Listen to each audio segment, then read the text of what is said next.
지나가는 데 있었어요. 그냥. 참고로 복장은 이렇고요. 눈자국 좀 있네. 맨발입니다. 왠지는 좀 이따 말해줄게요.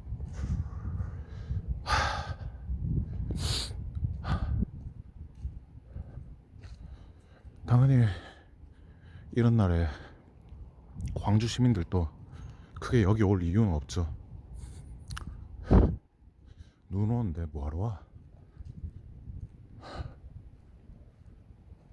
옛날 중세 유럽에 종교가 굉장히 엄청난 영향력을 행사하고 있었거든요.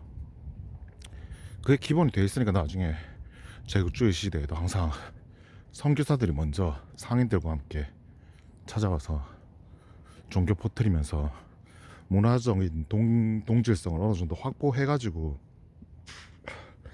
의도한 건 아니지만 하다 보니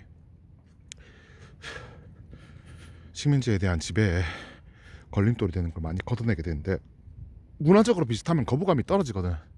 외놈들이 우리나라를 차지해가지고 떵떵거리면서 잘 살면은 민족이 다르니까, 역사도 다르고 문화적인 동질성이 없으니까 적대감이 더 커지기 마련인데, 같은 종교를 믿고 있다 하면은 조금은 낫거든요. 예를 들면 똑같이 이전같이 유교로 통치하는 사회라 쳐봅시다. 일본도 유교긴 하지만 기본적으로 사무라이 무가 기본이 돼가지고 지배하는 다이묘들이 판치던, 원래부터 군국주의 국가에 가까웠던 나라거든요. 에도막부부터는 좀 바뀌긴 했지만 무사들이 칼을 놓고 전쟁을 안 하니까 이제 통일돼서 먹고 살아야 되니까 전부 관료로 바뀌어가지고 영주 밑에서 그리나 끄적이는 신세로 바뀌었는데,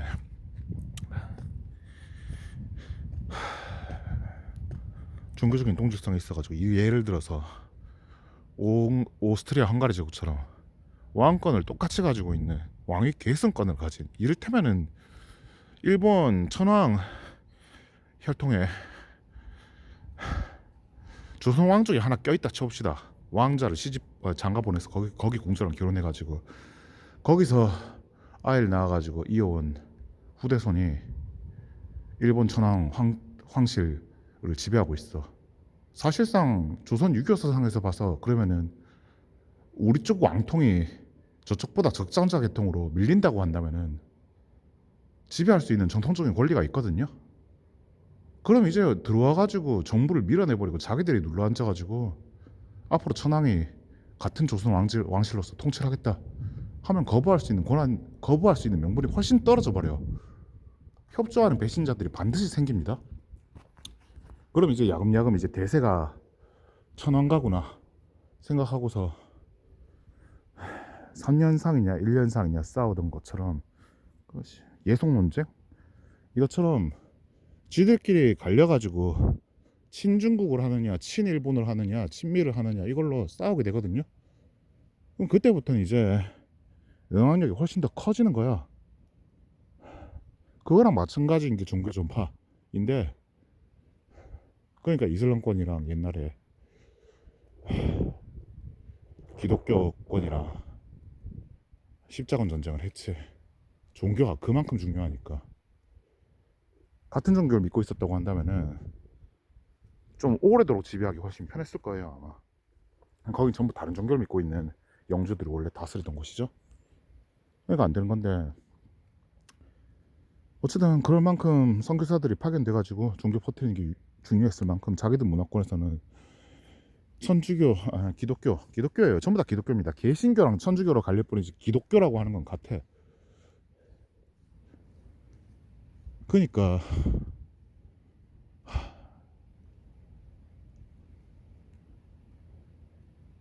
천주교 당시 크리스트교의 우두머리인 교황의 힘이 그렇게 강했었는데, 11세기쯤에 프랑스 왕인가 하여튼 어떤 왕이랑 갖다가 붙을 일이 생겼어. 뭔가의 문제로. 왕이 자기 왕권 한번 세워보겠다고 황제한테 개겼거든요. 황제가 아니라 저게 교황한테. 그러니까 교황이 때린 주치가, 너 파면 너는 앞으로 기독교인이 아니다. 도장 꽝 찍어버리거든요.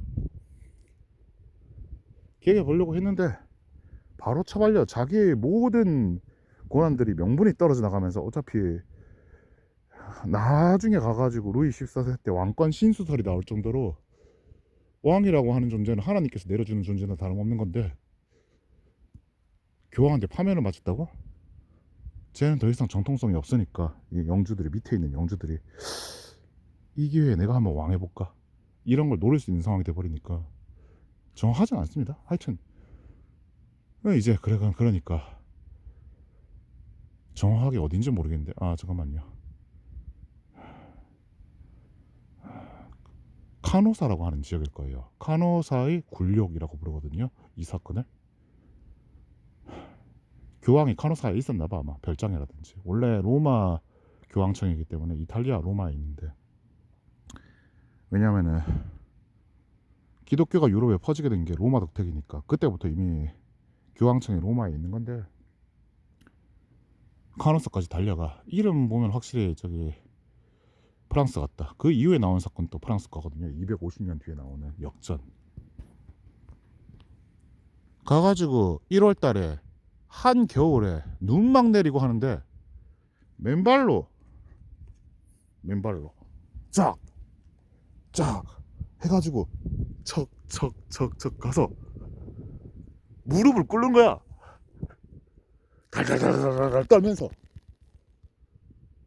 기다리고 있으니까 교황 입장에서 저 왕이 진드에 나한테 완전히 굽혔네. 왕식이나 하는 존재가 무릎 꿇고 그렇게 있는다고? 내 권위가 좀 산다. 쟤 좀 불쌍하네. 살려주자.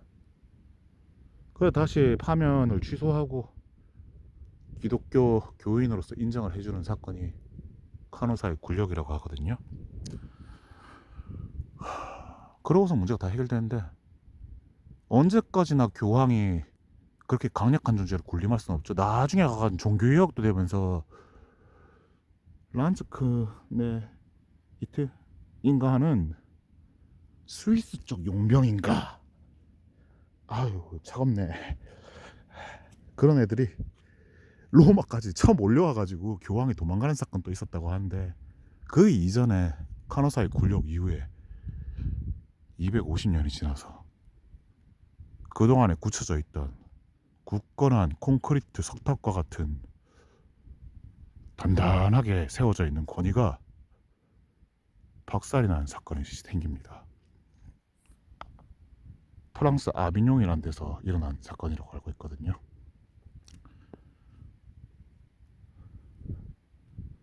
신성 로마 제국 쪽인가 어쨌든 어딘가에서 교황을 갖다가 아비뇽에다가 구속해 버렸다고 했다던가 해서 교황의 권위가 땅에 떨어지는 사건이 일어나게 됩니다. 역사는 언제나 반복되는 편이에요. 이런 이야기하고 있으면 상당히 무례하기 때문에 당연히 저는 안타깝게 생각합니다. 박정희 내내 나라 전체를 살리기 위해서 집중적인 산업개발 한다고 경상도랑 서울 지역에만 산업시설을 몰아주느라 전라도가 소외돼서 전라도민들이 뿔뿔이 일자리 찾아서 흩어지고 시당초 도시에 집중되기 시작하면서 촌민들은 전부 다 빠져나가고 그렇게 농촌 공동화 형상, 가난해지는 농촌 이런 현상들이 생기고 있었는데 요즘처럼 쌀 직불금 제도니 뭐니 해봤자 그 당시는 그렇게 나라가 부유하지 못했기 때문에 결국엔 돈 되는 사업이 자연스럽게 시장 경제로 돈을 많이 벌지 농업이 돈을 많이 벌 수 있는 시절도 아니고 심지어 내가 알기로는 물가 안정을 위해 가지고 식량 가격에 대해서 어느 정도 통제를 계속 가하고 있었다고 알고 있어요. 물론 나라에서 뭐 쌀을 그렇게 잘 쳐준다든지 그런 식으로 해서 가격을 깎았을지도 모르겠지만 정확하게 모르겠어요. 그거는 다시 공부해 봐야 될 텐데 물가 안정에 의해서 식량 가격을 눌렀다는 건 알고 있어. 그러니까 상대적으로 전라도는 되게 가난해지고 소외되고 그러니까 박정희한테 기대하던 바가 있었던 전라도민들도 뭔가 경상도나 서울이나 죄다 부자 됐다고. 심지어 그쪽으로 건너간 전라도민들도 훨씬 부유해졌는데 고향에 남아가지고 열심히 성실하게 내 할 일 잘하고 있던 농민들은 가난해진 거예요. 심지어 뭐 새마을 운동이 농촌을 이제 살려보겠다고 하는 것도 뭐 청도에서 먼저 발상됐다고 하죠. 경상북도입니다.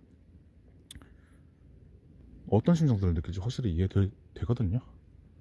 어떨지 당연히 이해돼요. 아니 말로 택시만 해도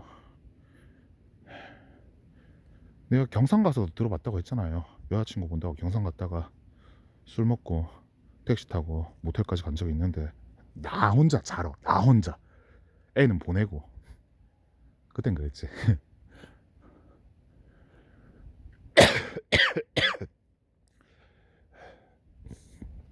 그래 그냥 그래.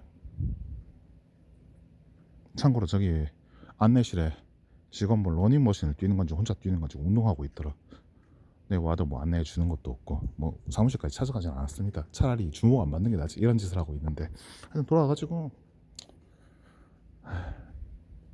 당연히 전라도 출신 정치인 입장에서는 전라도의 소유를 이야기하는 게 당연해요. 당연해. 우리 지역이 차별받고 있다 이런 목소리를 내주는 게 당연히 정치인의 역할이죠. 그러니까 어쨌든 박정희 입장에서는 느끼기에 이거는 지역끼리 갈라치기 하는 거다라고 느낄 수가 있으니까 참모들도 조언을 했겠지. 경상도가 인구가 더 많다고. 경상도 지역에서 왕이 계속 나와야 된다고. 신라 왕실의 계승을 이야기하자. 이런 전략이 나왔을 거고. 그러면 당연히 일반적인 통솔로는 지역 감정을 박정희가 조장한 거다 그런 이야기가 나오는 게 당연한데 배경 맥락 자체를 생각해 보면은 김대중은 해야 될 일을 했고 당연히 해야 될 일을 했죠. 지역민을 챙기는 게 당연하니까. 거기에 대해서 박정희는 지가 살기 위해서 어떤 면에서는 경제 성장을 더 시켜가지고 중국처럼 분배해 주는 게 맞다고 생각하니까 거기에 대해서 대항하기 위해서 어떻게든 선거 전략을 짠 거고, 그 판도에서 이제 뭐 나중에 부마 항쟁이 일어날 정도로 도시민들은 대다수가 교육받고 난 뒤에 진보가 좀 더 진보한 것이라고 믿는 게 당연하니까. 사람이 이기적으로만 살 수가 없잖아요. 당연히 이타적으로 살아야지. 우리 모두가 함께 사는 한민족인데. 그러니까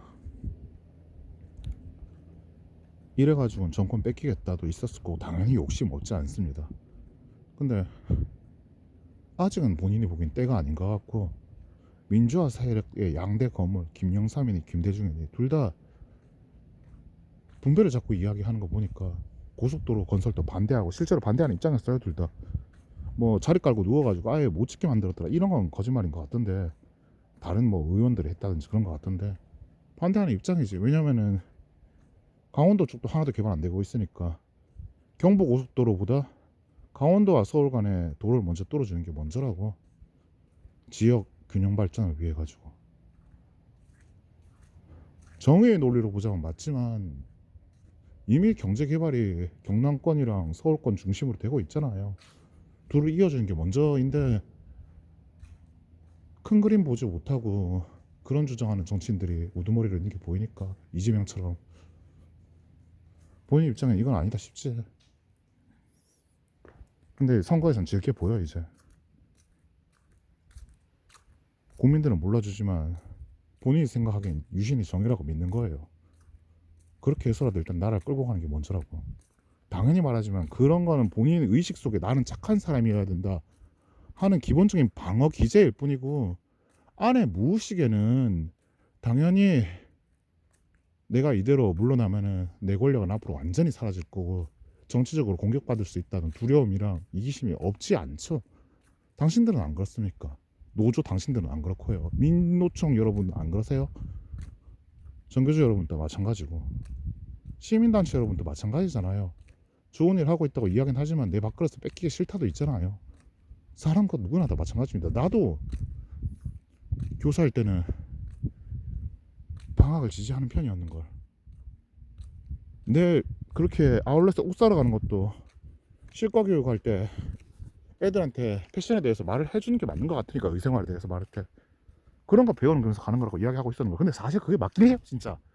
교사들이 대부분 그런 이야기를 안 떠들긴 하는데 교실에서 나 같은 경우에는 22년도에 나한테 가르침 받는 애들은 다 알지만요, 내가 모임 가서 겪은 것까지 모두 다 교육적으로 도움된 건 다 떠들었습니다. 나쁜 거 빼고. 나쁜 거는 새벽 3시에 글 적었다가 지우고 그러면서 그런 건 했지. 모텔 간 거 이런 거 민원 처먹었어요. 그래서 그거는 받으면 했는데, 근데 아니 새벽 3시에 적었다가 지우는 거를 보고 있다가 캡처해가 민원 쳐놓은 놈들이 미친 게 또라이 아니에요 진짜? 걔네들이 이상한 거지 이거 씨발. 그리고